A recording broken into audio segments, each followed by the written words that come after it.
I'm Ken Marsh, and I'd like to share a few minutes of your time talking about the railroad history of Kingsport. As many lifelong residents of the community know, Kingsport was established by the railroad, the Carolina, Clinchfield, and Ohio Railway, which was completed through the Holston River Valley in the early spring of 1909. The same people that built the railroad, which was designed to haul coal from the Southwest Virginia coal fields to the textile industry in South Carolina and on to ships in Charleston and Savannah. If you recall, about the same time that the railroad was finished, the Panama Canal was under construction, which was finished in 1914. So it was an enterprise that fit together with a very large worldwide trade growth in the early 20th century. In addition to hauling coal, the mountains around Kingsport and all through North Carolina and Southwest Virginia and Eastern Kentucky were clothed in wonderful hardwood timber. So the same people who started the railroad began to establish industries in the Holston River Valley at Kingsport to consume the raw materials, coal and lumber, and to produce things that could be sold in the national economy and that were helpful in building the city of Kingsport, which was also being established at the same time. In 1910, the first industry in Kingsport became Pennsylvania Dixie Cement Company, Penn-Dixie Cement. And the genesis of Penn-Dixie Cement was they used coal for energy. They had limestone, shale, clay in the area, and they began making cement, which initially was used primarily to line the 55 tunnels that the railroad had constructed through the rocky faces of the ridges and Appalachian Mountains. Shortly after Penn-Dixie Cement was established, came the Kingsport Extract Company, which began to use lumber, actually hardwood lumber for tanning purposes. Then came Kingsport Pulp Company, which was a paper manufacturer. Long after those had been established, several industries came here during World War I, which included the Federal Dye Works, the Edgewood Arsenal, and finally the real crown jewel of Kingsport's industry, Tennessee Eastman Corporation, a branch of Eastman Kodak, came here in 1920. And initially, Eastman was here as a very large sawmill. And they used the scraps from the sawmill process to make chemicals by the destructive distillation of wood. In other words, they cooked the wood to create chemicals that Eastman Kodak needed. And an interesting aside of that was they made charcoal, and they made the initial charquette, which the initial market for charquettes was railroad dining car fuel in the days before electricity being widely available in portable form and before propane was readily available. Eastman eventually morphed into the Eastman Chemical Company that's here today, but its genesis was in the wood of the mountains around this area, and it was originally attracted here by the industrial development areas of the railroad.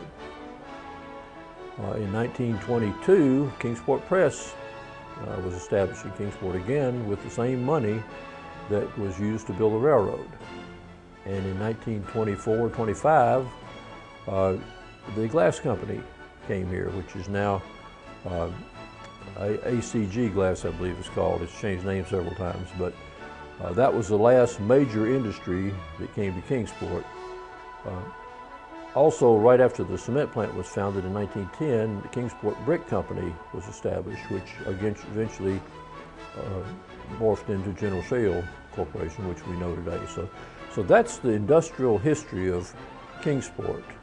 And interestingly enough, except for Holston Ordnance Works, which came here through the unique amalgamation between the War Department and Tennessee Eastman's chemical expertise with acetic anhydride, All the industries that Kingsport had of consequence were established by the railroad before 1925. The industrial element of Kingsport, of course, is now dominated by Eastman, and the glass company is here, Domtar Paper is here, and all the others have either fallen by the wayside over the years, such as Board Mills, the Kingsport Press, Holliston Mills, or have gone into mothballs, such as General Shale. So the railroad got Kingsport started economically, and the railroad's still a critical part of Kingsport, but primarily because of its service to Eastman, to Domtar, and to Holston Ordnance.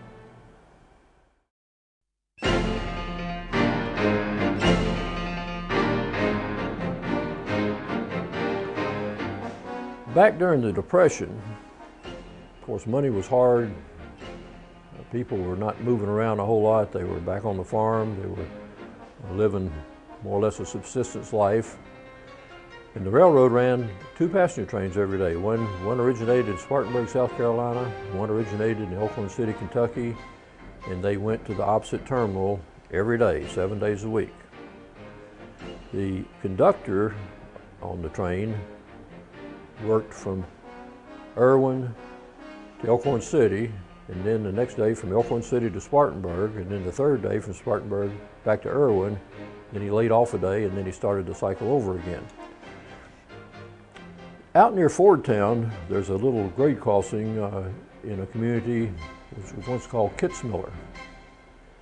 And there was a conductor, Gooden, who was one of the 3 conductors that worked these passenger trains. And he had the experience of a gentleman getting on the train at Kitzmiller one day who wanted to go to Edgewood. Now, Edgewood was actually Eastman. In fact, the depot at Edgewood was right under the Eastman Road Bridge, right in front of Eastman. So you didn't quite get to downtown Kingsport to the depot, and you didn't pass any other depots that were manned between Kitzmiller and Edgewood. So this gentleman got on the train and gave Conductor Gooden a $100 bill, which in the Depression was kind of like $1,000 or $2,000. And the fare was 15 cents.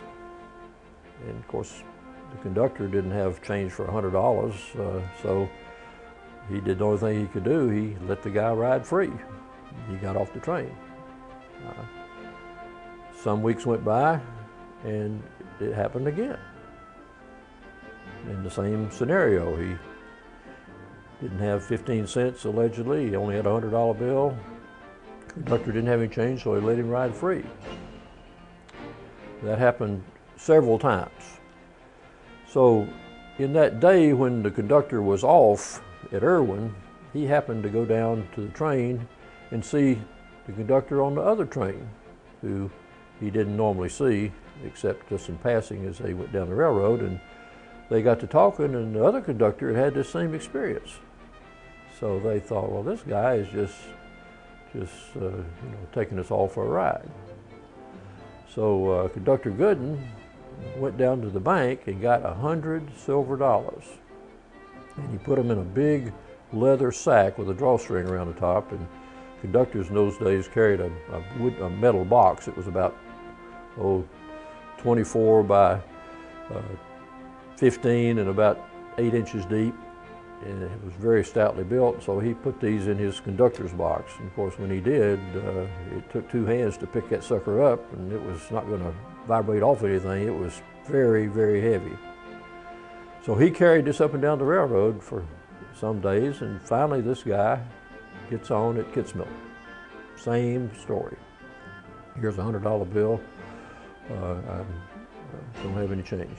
So Gooden says, well, let me see about that. I'll take the money. So he takes the $100 bill. He goes back to the other coach. He counts out $99 in silver dollars. Actually, he took one silver dollar out of the bag and put 85 cents in the bag, and put the silver dollar back in his grip. And he walks back to the guy who's sitting there at the seat. He says, here's your ticket. Hand him cash fare ticket, and here's your money. And with that, he takes the sack and just dumps them in his lap. All $99 in silver and $85 in change. And the fellow says, well, aren't you going to give me the sack? And Gooden says, no, says, the law says that I have to give you the correct change, and there's $99.85 there, so how you get that money up is your problem. That solved the problem. They never had that situation happen to them again.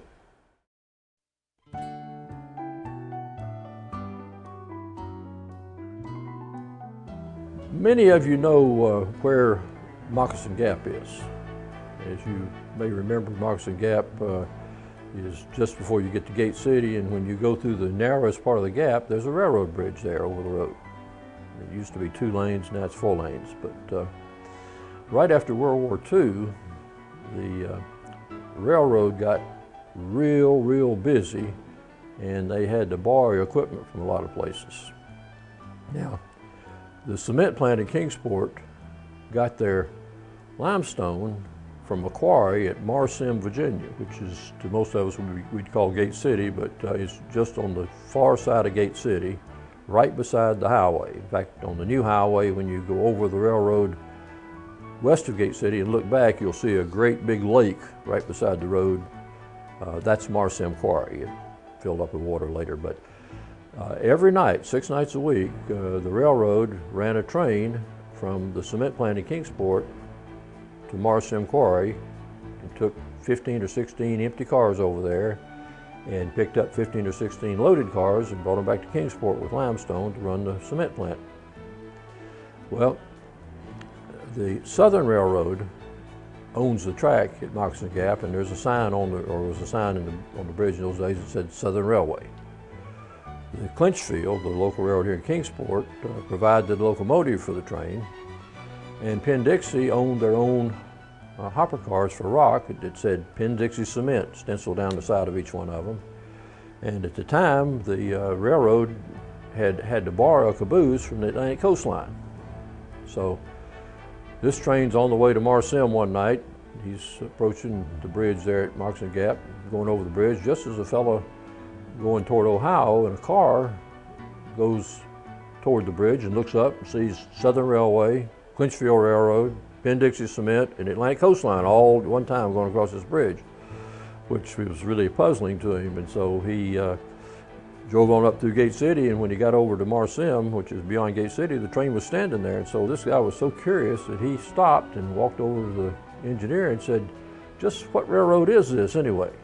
And that's when they explained to him that it was a joint venture, and they were in the limestone business at Marsim. Now, a sequel to that history of that rock train is when they finally got the quarry so deep that they couldn't pump the water out of it as fast as they could, as it was running in, then they closed that quarry and moved down to Spears Ferry, where the railroads cross. Again, the road goes under one railroad, the other railroad's right beside it, and opened a new quarry. So the Spears Ferry quarry that's there now is the successor to the Marsim quarry. And of course, the cement plant closed up years ago, so the work that they do there now is for road construction and other kinds of aggregate. But that's the story of the Marsim quarry, the Spears Ferry quarry, Penn-Dixie Cement, and just what railroad is this anyway?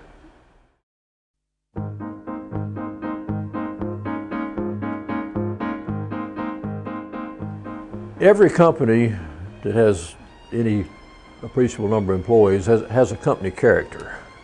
And the Carolina Clinchfield Ohio Railway character was named J. Fred Leonard, known locally and on the railroad as Fogless Bill Leonard.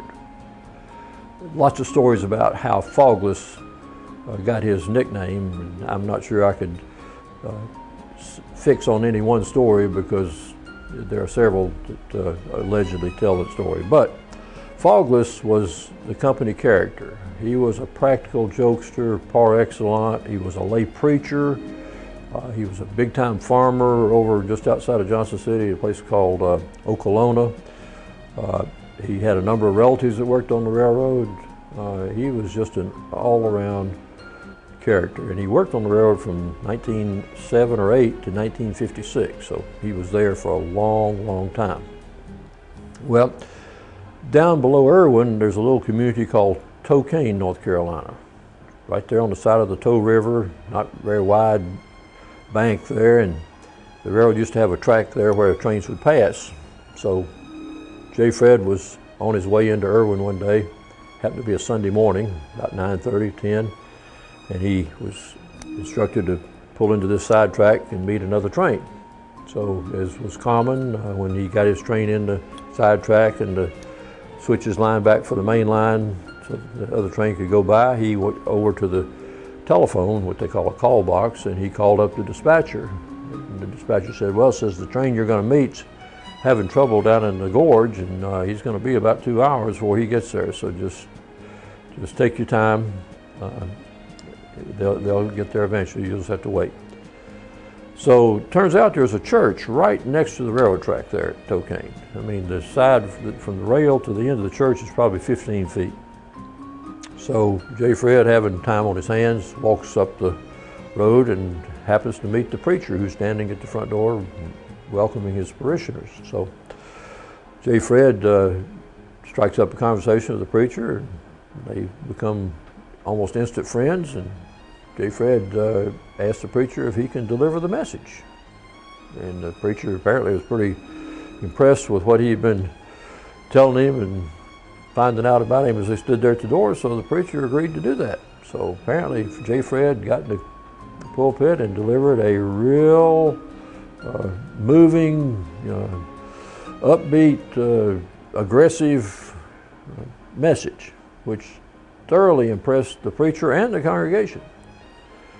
So on Monday morning, this well-meaning preacher sat down and he wrote the railroad general manager a very nice letter about what a wonderful employee J. Fred Leonard was, and what a wonderful message he had delivered at the Church of Tocane the previous day. Upon receipt of the letter, the railroad awarded J. Fred Leonard with 30 days off without pay for leaving the scene of his responsibilities, i.e. his train. So, there are unintended consequences to lots and lots of actions.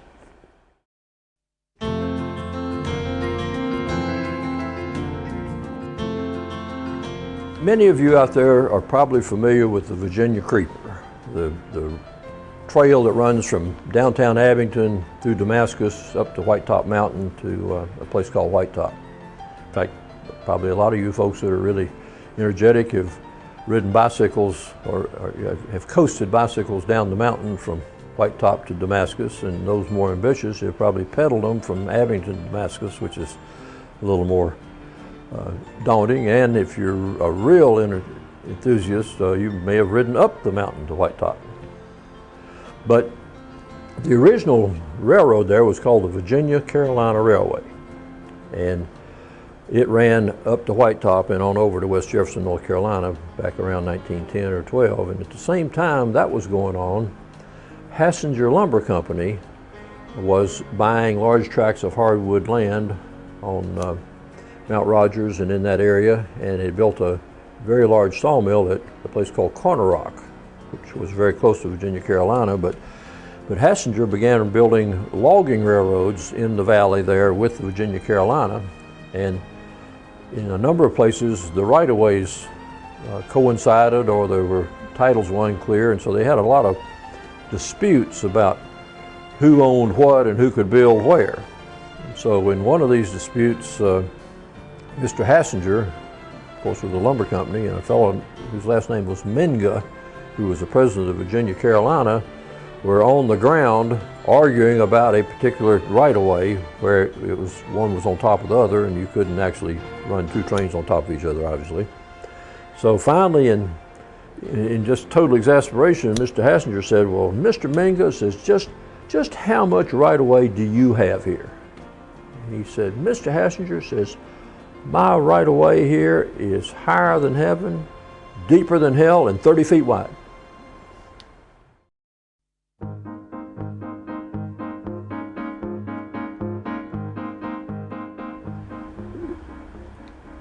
Some of you may be familiar with a restaurant in Johnson City, which I think has recently been renamed, but for many years it was called the Sophisticated Otter.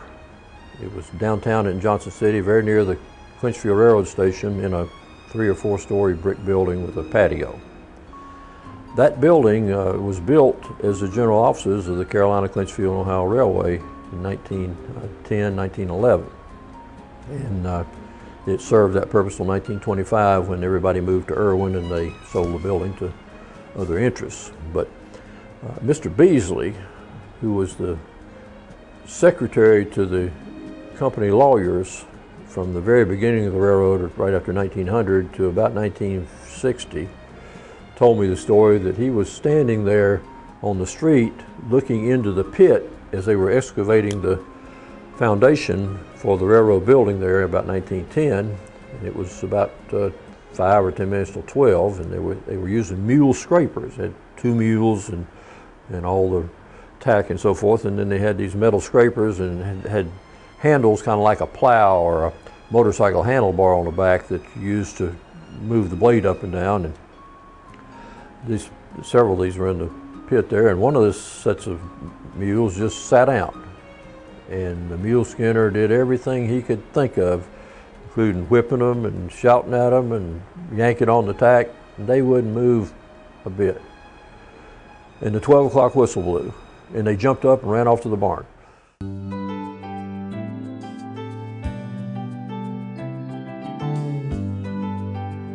In the early part of the 20th century, the railroad business was a manual business. They didn't have much mechanical equipment to work on the track. It was basically a pry bar and a great big wrench and shovels to move ballast around, some tongs to pick up cross ties and insert them. It was a hard, tough business, and it was hard, tough people that did that work. Well, to be a roadmaster who was the supervisor of the section crews, the section gangs that did the track work, you didn't have to know a lot about track. You just had to be the roughest, toughest, shooting, tootingest guy around, because you basically had to be able to whip everybody in your group to keep them in line. It was kind of the survival of the mightiest as far as supervision was concerned. Well, the railroad had a fellow as roadmaster named Patrick Fagan Hagan. And he probably was related to the Hagans that had land grants in Southwest Virginia, but he was way down the pecking order, and he had not fared well with gentility. He was a rough, tough, tooting fellow. And everybody knew it. People that worked for him knew it. Everybody on the railroad knew it. Well, the general manager had his office in Irwin on the 2nd floor of the general office building there, and his name was Louis Pettyplace. And Mr. Pettyplace made, unfortunately, a remark one day to someone about what a sorry, moral so-and-so Patrick Fagan Hagan was. Well, you know, all organizations have their rumor mills, and the word got back to Patrick Fagan Hagan that the general manager, Mr. Pettyplace, had disparaging remarks to say about him personally. Well, this was in the days before you had motor cars, you had pump cars. And Hagan had a pump car. That was part of his equipment. So he proceeds to get on the railroad and personally pump his car from wherever his point was over to Irwin. And he pumps it up right in front of the general office. He takes it off the track, sets it on the set-off. He goes in the ground floor, he goes up the stairs, he opens the door, he goes by. In those days, all the male secretaries didn't have women in the railroad then. And he goes right into Pettyplace's office, who unfortunately was there. He proceeded to reach across the desk, grab Pettyplace by his celluloid collar and his dress shirt, and pull him right up on the desk and hold him with one hand and just hit him across the face 5 or 6 times, just slapped him, just really got his attention, set him back down in the chair. And he said, Mr. Pettyplace, says, most people tender their resignation, says, I just handed you mine.